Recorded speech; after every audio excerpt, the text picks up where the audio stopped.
Welcome back for another episode of Branching Out with Sierra, where we are redefining leadership for everyday life. In today's episode, I have, as always, a very special guest. And I always say it's like the most special guest, but it's true. I have Miss Katie, and you're going to learn all about Katie today, but she has been an important part of my business for a very long time, as she was my sales coach and is my sales coach. I shouldn't say was. She is my sales coach and will always be. And so she's come to join us from the city, as we would call it around here. So made a long commute to be with us today. And she's going to be sharing something that I think everybody listening can find to be valuable, not just solopreneurs. So a topic that we're covering today, you might immediately check out because you think, oh, this doesn't apply to me. I even see in the title, it's talking about solopreneurs. I bet that you're going to learn a little bit about the way in which we should effectively lead ourselves throughout this episode too.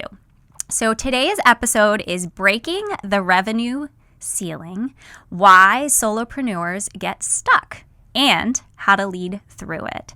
So today I have Katie, and Katie is the owner and sales catalyst of Sales UpRising. And I'm going to have her share a little bit about herself and her background, but can you introduce yourself, Katie, and thank you for joining us today. I think I can introduce myself, and thank you for having me. Excited to. Me too. My name is Katie Nelson. I'm the CEO and solopreneur of Sales UpRising. This is my third venture into businessness, right? This is the third company that I've ever owned. And I've worked with huge companies before. I just have a heart for solopreneurship. So my background is boots on the ground sales, baby. And I love that about me. And I love bringing that experience to the people that I work with now and the people that I'll be working with in the future. I love that you love sales because it is the thing that so many people, when starting a business, are most fearful of, getting out there and really selling themselves, being the face of their business. It can be so hard for so many. So you walk around and make it look so easy. Oh, thank you. You do. Well, I want to, over the course, you and I have discussed this, over the course of our time together, we'll make sure we have context down pat. So one of the things that you just said that I heard that stuck with me is it's so hard for people to walk around and be the face of their company and sell themselves. Mm-hmm. So I think maybe I've identified after all these years, one of the places where marketing and sales start to get conflated. Okay. How we look, how we present ourselves. And I think, you're the influence and impact queen. So that has everything to do with influence and how you market yourself physically, personally. It isn't actually selling yourself until you move the relationship in a different and purposeful direction. So everybody should embrace who they are, how they look, the expertise that they come with in their business and their life, in their everyday life, just hanging out, right? Doesn't that make that easier now that there's no pressure that you're selling yourself if you just show up in a networking room or any other? That is so true. And I feel like you always find a way to take something and present it in a way that just better resonates with me. So that made so much more sense. So I feel like I probably battled the whole selling yourself thing, having a website where, the About Us page was really just about me, and how much do I share about myself? What do I want people to know about me? And then getting to the point where I am who I am, and this is what I feel is the value I bring to the table, and it will align with some people, and it won't with others, and that's okay. But being able to be comfortable being in your own skin, I feel like it takes people a while to do that sometimes. I think it takes us a while to do that all the time, especially when we're in the middle of a transition. Mm-hmm. So, when you're newer in your business, it's the pressure is totally there. Who do I want to know what? And, and then as you grow through that, you get input back, which helps you solidify your target market and your niche. It helps you solidify how you choose to put forward the expertise that you assumed you would be putting forward in your business. Remember, a business plan is a living, breathing document throughout the entirety of your business. So for us to hold ourselves so very accountable to, this is what I do, this is how I do it. I mean, pressure we give ourselves. Unfortunately, that has nothing to do with what it's actually going to look. My business, as yours, involves a whole other human, at least one. Yeah.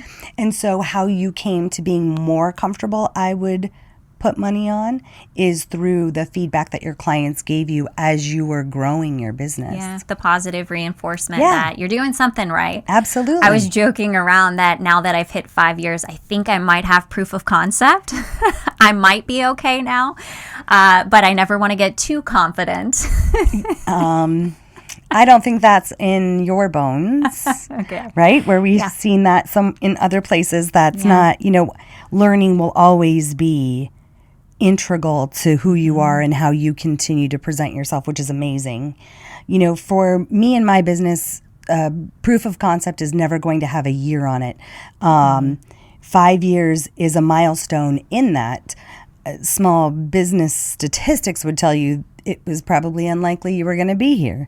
So that it's definitely a milestone. It should be celebrated. And proof of concept may also be there for you. Proof of concept has more to do with a top line revenue number for me, because as soon as you hit that, there are some places where you get to take a breath, right? Oh, wait, that's coming. Yeah, is that what you're saying? So that's coming? Startup for me, it doesn't matter how long you've been in your business. I've worked with people who've been in business for 10 years, right? And made, we'll say, 175K top line and can't get over it. So just like a wannabe golf pro or a golfer that's like, why can't I hit this from the tee? I've been doing this for years. And the golf pro that they finally go see says, so we're going to have to correct some things really quick. You have some amazing basics. I almost wish you'd never picked up a club before you came to see me. I've never heard a golf pro say anything different. But you already have some muscles that you're flexing that are going to do you very well. Now, the number 250K, if you are in service-based solutions or knowledge-based products, is the place where you finally know, oh, this marketing works. My funnel, I have people in a funnel that may want to do business with me someday, right? So it's just this nice breath that you get to take, and that's your proof of concept to know this is here. It's what people want. Your expertise is appreciated. Your solutions and results are needed. That's what that means in my world. Well, then I can say, Yes. I guess I have proof of concept. Or I know, you know what? Per your definition, I do have. Yes. I have proof of concept. I guess what I didn't do when I reached that was pause and take that breath that you took and just be okay for a minute, but it was immediately setting a new goal and, you know what I mean, a new number to reach. That's so maybe you. That's a Sierra problem. It's actually not, right? So you're in good company is what I mean. Entrepreneurs are wildly driven for the most part, especially if our businesses are created to pay our bills in our life and fuel our future dreams, right? Not every business is created equal that way. We all have the opportunity to start our own streams of revenue for whatever purposes. If your purpose is to pay your mortgage, to pay your house, and then grow from there, right? Pay all your bills, have your business pay its bills, and then be able to buy your beach home and then grow from there and be the number one philanthropist in your city, your town, your universe, like whatever that is. It is likely that as soon as you hit a number, you're on to the next number, you're on to the next number. One of the things I have always taught you that I hear I may have to call you on more is the celebration of the hitting of the goal. Well, I did an episode for that. I know, great. So what I heard you say, ladies and gentlemen, is, so I celebrated while working. Like I worked through my celebration. It was amazing. Oh, man, I did not think about that. This is why I need you.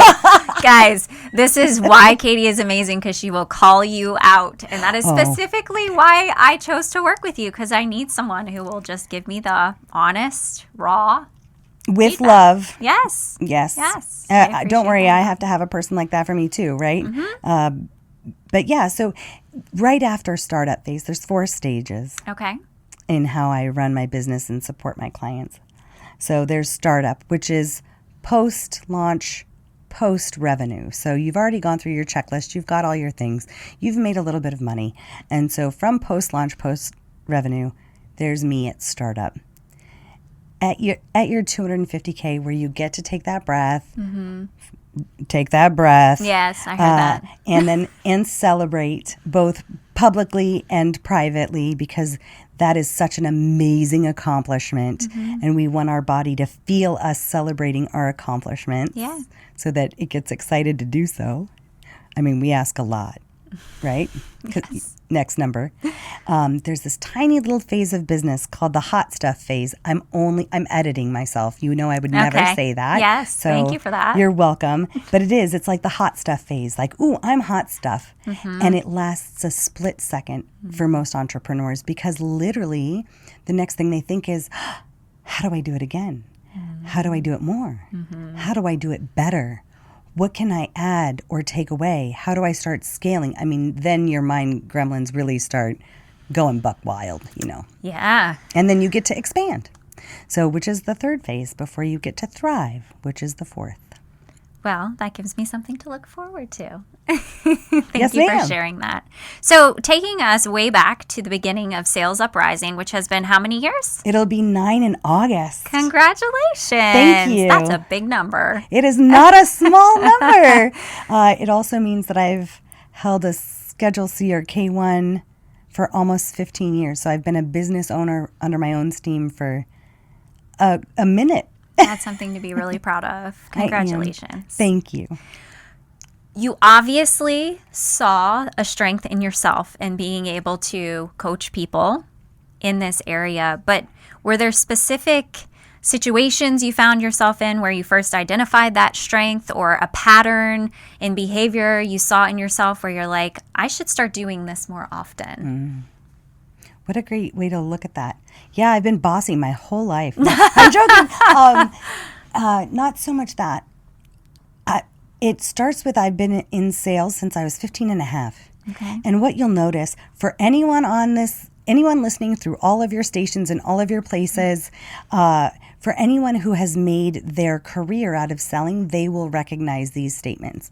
It is such an interesting place to be in a company, because on one hand, you have the ability to be the savior of a company because you're bringing in the money. But if you don't do it fast enough or on target as set to you by your betters or whatever, you have the exact opposite happen to you, potentially in a very short period of time. Okay. My whole life, the majority of my career, I have supported small to mid-sized businesses. Okay. And they will always ask me the question, like, what do you want your title to be? And I would always say sales chick. Like, I just read my job description. I just signed my employment letter. I get paid commission only, or I get paid a salary plus commission. So I am taking a sales job, right? Why are you asking me this question? How strange. And they would say, okay, just wanted to make sure you understand. But we don't call ourselves salespeople here. Oh. You'll hear account manager, business development manager, client delivery executive, right? You'll hear a lot of different words that may or may not contextually bring up sales. And I will tell you, that's been like the princess and the pea. That's been my pea that's been bruising me no matter how many mattresses I sleep on. Okay. I can't get the rock out of my shoe. That really upsets me on behalf of salespeople everywhere. And I feel like it's kind of lying to a client. Now, the argument, of course, is in our industry, the terminology for a salesperson looks like this. So this will make you, as a salesperson, more acceptable. Okay. Which is also a place where I think corporations can educate themselves. Why do we need that? What are we actually communicating that we can't use the word sales? This is part of the reason why all of us that choose to do this on our own have this like, Sales, right? Yeah. Because in corporate, you never see the word salesperson, right? You see it on car lots or insurance, right? Like it seems to have this connotation that isn't appropriate or is no longer, it doesn't serve anyone. Yeah. Okay. So that got under your skin. It did. And you wanted to do something about it. I did. I served in all of my other businesses and capacities. I served small businesses and the value add of the service, right? So if I was providing professional staff to you, my outside services were to help you sell to your client who I never saw. I was never on that site, but I worked with these managers to be able to communicate appropriately in an effort to make their sales process easier. So when I started Sales UpRising, it was really important to me that the word sales was like all over it. Like, don't let me lie to you. I'm not an account uprising. Like, this is not that. This is like own your love for, you want to own a business? Love your sales. Yeah. It's not rough. That's what you're here to make money, aren't you? Right? Now that you specifically mentioned that it's called Sales UpRising, it does make it so obvious what you do. There's no confusion, and maybe that is something that drew me towards you as well. Like, it was clarity around, this is what I'm going to get. This is what we're focused on, instead of trying to somehow hide. Right, talk around it or brush it Yeah. under the carpet or fix it with a marketing problem or, right? The uprising has to do with one, hello, let's get those sales up. Like we want all the, all of our bigger things are on the end of that. Right. And as solopreneurs and even as, quote, just salespeople, if you're just a salesperson, it's a big mind lift selling because you're dealing with people all day. If you're in specifically services, not product-based sales, those are different sales life cycles. But it's such a people-heavy, relationship-based agreement. Yeah. And so if you're staying on top of your game, it is a lot of thought process towards what does it look like for the person that I'm sitting across the table from? Is this a good fit? I need to know more from you and then be able to compute that because I'm the expert of the thing. And of course, all of our own insecurities and abilities to do that. So in describing this to the woman, her name is Jen Dalton. She owns a company called Brand Mirror. So shout out, Jen. When I was trying to describe... Weren't you going to look at the camera for that? Yes! One of my business besties, baby, to this day, 9 years later, poor woman. I'm sure she doesn't feel that. It depends on the day, to be